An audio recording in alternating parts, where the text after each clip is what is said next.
విద్యార్థులకు శుభోదయం. మనం అర్థాలంకారాల్లో ఉపమాలంకారం, ఉత్ప్రేక్ష అలంకారాల గురించి మనం వివరించుకోవడం జరిగింది. ఉదాహరణలు కూడా మీరు సొంతగా కూడా రాసి చూపించడం కూడా జరిగింది. అంటే మీకు ఉపమాలంకారానికి ఉత్ప్రేక్ష అలంకారాలకి తేడా తెలిసిందని నాకైతే అర్థమైంది. ఉపమాలంకారంలో పోలిక ఉంటుంది. వలే, ఓలే, భంగి, లాగా ఇలాంటివి కనిపిస్తూ ఉంటాయి. దానిని గుర్తుపెట్టుకొని మీరు ఉపమాలంకారంగా వాక్యాన్ని మీరు గుర్తించాలి. మరి ఉత్ప్రేక్ష అలంకారంలో ఊహించి చెప్పే అలంకారం క్రింది వాటిలో ఏది అని అడగొచ్చు. అంటే ఉత్ప్రేక్ష. ఉత్ప్రేక్ష అంటే ఊహ అని అర్థం కదా. ఇందులో మనం ఊహిస్తూ ఉంటాం. ఉత్ప్రేక్ష అలంకారంలో ఊహిస్తాం. ఆకాశంలోని మేఘాలు గున్న ఏనుగుల్లా అన్నట్లు ఉన్నాయి అంటే మనం ఊహించాం. అది ఉత్ప్రేక్ష అలంకారం అని చెప్పుకున్నాం. అంటే ఉపమా అలంకారానికి ఉత్ప్రేక్ష అలంకారానికి మీరు తేడాను గమనించాలి. అమ్మ చేతి వంట అమృతం వలె ఉంది అంటే ఉపమా అలంకారం. ఎందుకు? వలె కనిపించింది మీకు. మరి ఇదే వాక్యాన్ని అమ్మ చేతి వంట అమృతమా అన్నట్లుంది అన్నాను అనుకోండి, అంటే మనం ఊహిస్తున్నాం. అమృతంలో ఉన్నట్లుగా మనం ఊహిస్తున్నాం కాబట్టి అది ఉత్ప్రేక్ష అలంకారం. ఇలా మీరు ఒకే వాక్యాన్ని తీసుకొని రెండు విధాలుగా మీరు అన్వయించుకోండి. దానివల్ల మీకు సులభంగా అర్థమవుతాయి, గుర్తుపట్టగలుగుతారని చెప్పాను. మీకు అర్థమైందని అనుకుంటున్నాను. ఇప్పుడు అర్థాలంకారాల్లో మూడవ అలంకారం రూపక అలంకారం. రూపక అలంకారం గురించి ఇప్పుడు మనం చెప్పుకోబోతున్నాం. రూపక అలంకారం కూడా కొంచెం ఎంచుమించు ఇలానే మనకి తేడాలు సులువుగా మీరు గుర్తుపట్టాలి. అమ్మ చేతి వంట అమృతమే అన్నాం అనుకోండి, అది రూపక అలంకారం.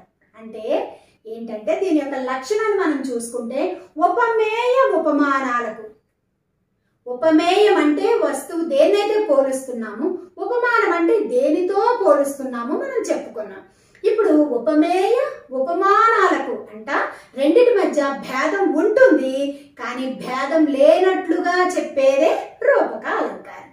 దాన్నే ఉపమేయ ఉపమానాలకు అభేదంగా చెప్పేది అని కూడా అంటారంటే భేదం ఉన్నా లేనట్లు చెప్పడమే అభేదం. ఈ రెండు విధాలుగా అడిగినా మీరు గుర్తుపెట్టాలి, గుర్తుపెట్టుకోండి. లక్షణం ఏంటి? ఉపమేయ ఉపమానాలకు భేదం ఉన్నా లేనట్లుగా చెప్పేదే రూపక అలంకారం. దానికి ఎగ్జాంపుల్ మీకు చెప్పాను. అంటే ఉపమాలంకారం అంటే అమ్మ చేతి వంట అమృతం వలె రుచిగా ఉంది అంటే ఉపమా అలంకారం. అమ్మ చేతి వంట అమృతమా అన్నట్లు ఉంది అంటే ఉత్ప్రేక్ష. ఇదే వాక్యాన్ని మనం రూపక అలంకారంలో చెప్పాల్సి వస్తే అమ్మ చేతి వంట అమృతమే. అబ్బా, అమ్మ చేతి వంట అమృతమే అంటాం కదా.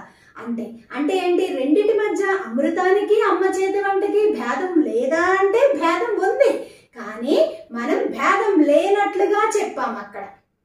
ఇలా వచ్చేవి రూపక అలంకారాలు.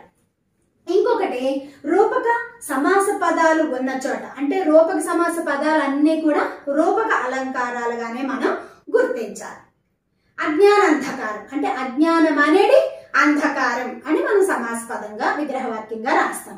అనేది అంటే ఉపమేయాన్ని మొదటి పదంగా తీసుకుంటాము, రెండో పదం ఉపమానంగా ఉంటుంది.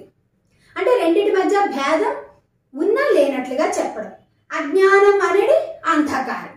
ఇక్కడ చూడండి, అదే మనం రూపక సమాస పదాలనే రూపక అలంకారాల పదాలుగా మనం గుర్తించాలి. ఇంకొకటి చూడండి, రూపక ఉపమేయంలో ఉపమాన ధర్మాన్ని ఆరోపించి చెప్పడం. ఉపమేయ పదంలో ఉపమాన ధర్మాన్ని ఆరోపించి చెప్తాం. ఇందాక చెప్పుకున్నాం కదా మనం, అమ్మ చేతి వంట అమృతం అంటే అమ్మ చేతి వంట ఉపమేయం అయితే అందులో ఉపమాన ధర్మాన్ని ఆరోపించాం. అంటే అమృతంలా ఉంది అనే ధర్మాన్ని మనం ఆరోపించాం. ఈ మూడు మీరు గుర్తుపెట్టుకోండి. ఇప్పుడు ఇవి మనసులో పెట్టుకొని ఈ ఉదాహరణలను అర్థం చేసుకోవడానికి ప్రయత్నం చేయండి. గురువు అజ్ఞానాంధకారాన్ని తొలగించి జ్ఞాన జ్యోతి వెలిగిస్తాడు. గురువు ఏం చేస్తాడు? అజ్ఞాన అంధకారాన్ని అంటే అంధకారం, అజ్ఞానాన్ని దేంతో పోల్చారు అంటే అంధకారంతో పోల్చారు. అజ్ఞానం అనేది అంధకారం. గురువు ఏం చేస్తాడు? అజ్ఞానం అంధకారాన్ని మనలో తొలగించేసి ఏం వెలిగిస్తాడు? జ్ఞాన జ్యోతిని వెలిగిస్తాడు. జ్ఞానాన్ని జ్యోతితో పోల్చడం జరిగింది, చూసారా? ఇప్పుడు మీరు ఉపమేయం ఏది ఉపమానం ఏది అతి సులభంగా మీరు గుర్తుపట్టవచ్చు. మరి జ్ఞానానికి జ్యోతికి తేడా లేదా అంటే భేదం ఉంది, కానీ భేదం లేనట్టుగా జ్ఞాన జ్యోతి, జ్ఞానాన్ని జ్యోతి రెండింటి మధ్య భేదం ఉన్న అభేదంగా చెప్పడం. అక్కడ ఇక్కడ అజ్ఞానానికి అంధకారానికి భేదం లేదా అంటే భేదం ఉంది, కానీ అజ్ఞాన అంధకారం, బ్రతుకు బాట, నవ్వుల నావ, ఇలా మనం పదాలు వాడుతూ ఉంటాం. చినుకు పూలు అంటే చినుకుల్ని పువ్వులతో పోల్చడం, చినుకు పూలు. ఇలా మనం ఎక్కువగా పదాలను వాడుతూ ఉంటాం. ఇలాంటి పదాలు వచ్చిన దగ్గరల్లా రూపక సమాసంగా మీరు గుర్తుపట్టాలంటే 10వ తరగతిలో ఎక్కువగా రూపక సమాసం ఉదాహరణలు మీకు ఎక్కువగా ఇస్తూ ఉంటారు. ఆ ఉదాహరణలు చూసి మీరు గుర్తుపట్టాలి. ఇంకా చూడండి ఇక్కడ నాన్న మనసు వెన్న అంటే నాన్న మనసు ఇంకా వెన్నే అంటే ఏంటి? వెన్న ఏ విధంగా అయితే కరిగిపోతూ ఉంటుందో అంత సున్నితమైనది నాన్న మనసు అని చెప్పడానికి ఇక్కడ నాన్న మనసు వెన్న అంటే వెన్నకి నాన్న మనసుకి తేడా లేదా? భేదం లేదా? ఉంది, కానీ అభేదంగా చెప్పడం. భేదం ఉన్నా భేదం లేనట్లుగా చెప్పేది రూపక అలంకారం. నెక్స్ట్ చూడండి, విద్యాధనమును దొంగలు దొంగిలించలేరు. విద్యాధనం చూడండి, విద్యను ధనంతో, విద్య అనేది ధర్మం. ఒకవేళ రూపక సమాసం పదం విగ్రహవాక్యంగా మనం రాయాలి అంటే విద్య అనేది ధనము అని రాస్తాం. అంటే విద్యను ధనముతో పోలుస్తూ ఉన్నారు. ఇక్కడ ఉపమేయం ఏది? విద్య. అంటే ఉపమేయం మీద ఉపమాన ధర్మాన్ని ఆరోపించడం అంటే ఇదే. చూడండి, విద్యా ధనము. ఇంకా సంసార సాగరాన్ని ఈదడం మిక్కిలి కష్టం. సంసార సాగరం, సంసారం అనేది సాగరము, సముద్రంతో పోల్చడం అనేది ఇక్కడ జరిగింది. చూడండి, సంసార సాగరం, సంసారం అనేది సాగరం. ఇలా మీరు అనేక పదాలు, రూపక అలంకార పదాలను మీరు ఇంకా సొంతగా మీరు పదాలను వెతికి మీరు రాయడానికి ప్రయత్నించండి. వాటిని ఈ లక్షణంతో సరిపోల్చుకొని మీకు అర్థమైందో లేదో మీరు అభ్యాసం చేయండి. మరి వచ్చే అలంకారంతో, వచ్చే వీడియోతో మళ్ళీ కలుసుకుందాం. అంతవరకు సెలవు. ధన్యవాదాలు.